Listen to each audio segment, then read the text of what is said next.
السلام علیکم دوستو، آج کی سٹوری کا ٹاپک ہے آخری وقت۔ میرا نام اشرف ہے اور میں لاہور شہر سے تعلق رکھتا ہوں۔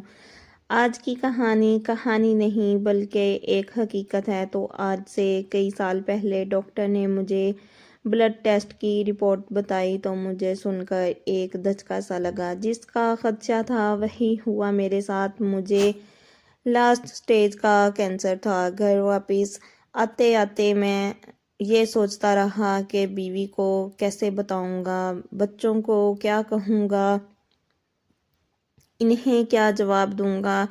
گھر پہنچ کر میں نے سیف میں سب رپورٹ چھپا دی۔ میری بیوی مجھ سے پوچھتی رہی۔ میں نے اپنی بیوی کو بتایا کہ سب نارمل ہے، یہ سب کہہ کر ٹال دیا۔ رات کھانا کھانے کے بعد واک کرنے نکلا تو دل بند سا ہونے لگا۔ کس کا دل کرتا ہوگا یہ چمکتی دمکتی روشنیاں، یہ چہل پہل، یہ ہنسی، یہ کہہ کے یہ سب چھوڑ کر جانے کا۔ پیاری بیوی، پیارے پیارے بچے کیسے چھوڑ کر جاؤں گا میں؟ ایک لمبی پتلی اندھیری سی قبر میں کیسے رہوں گا میں؟ چلتا رہا اور سوچتا رہا، حتیٰ کہ قبرستان آ گیا۔ قبروں کے کتبے جیسے مجھے بلانے لگے۔ میں بیچ کے اونچے نیچے راستے پر چلنے لگا۔ قبریں بالکل خاموش تھیں، لیکن ان کے اندر کیا واقعی خاموشی تھی؟ ایسا سناٹا پہلے دیکھا ہوتا تو خوف سے میری جان نکل جاتی، لیکن آج میں ایک خوف زدہ بلکہ ان چپ چاپ بڑے مکینوں سے مجھے ہمدردی سی ہو رہی تھی۔ کچھ چھوٹی کچھ بڑی قبریں، کچھ قبروں پہ مردوں کے نام اور کچھ پر عورتوں کے نام۔ میں نام پڑھتا اور آنکھیں بند کر کے آگے بڑھتا رہا۔ کچھ کتبوں پر آیات لکھی تھی تو کچھ کتبوں پر اداسی بڑے شعر لکھے تھے کہ بچھڑا کچھ اس ادا سے کہ رت ہی بدل گئی۔ ایک شخص سارے شہر کو ویران کر گیا۔ سر، رات کافی ہو گئی ہے، گھر چلنا چاہیے۔ میرے خیال میں یہ میرے ڈرائیور کی آواز تھی۔ میں نے پیچھے مڑ کر دیکھا۔ میری چمچم کرتی کار چاندنی میں نہائی ہوئی تھی۔ کیا فائدہ اب اس کار کا؟ سب کچھ تو میرے بیوی بچے لے جائیں گے۔ میرے ہاتھ کیا آیا؟ میں بڑی خود غرضی سے یہ سب سوچتا گیا۔ ساری زندگی کماتے کماتے ہی گزر گئی۔ اب یہ گھر بنا لوں، اب یہ پراپرٹی خرید لوں اور اب بچوں کے لیے نقدی زیور خرید لوں، یہ اکٹھا کر لوں، وہ اکٹھا کر لوں۔ اب میں نے اپنی بیوی کا بینک بیلنس بھرنا ہے۔ بس زندگی میں یہی میری زندگی تھی۔ گھر، گاڑی، موبائل، دنیا کی ہر وہ چیز تھی میرے پاس، لیکن ایک چیز نہیں تھی، تو وہ بس میرے پاس سکون نہیں تھا۔ پتہ نہیں کتنی دیر میں یوں ہی کھڑا رہا اور ان ویران پڑی قبروں کو دیکھتا رہا۔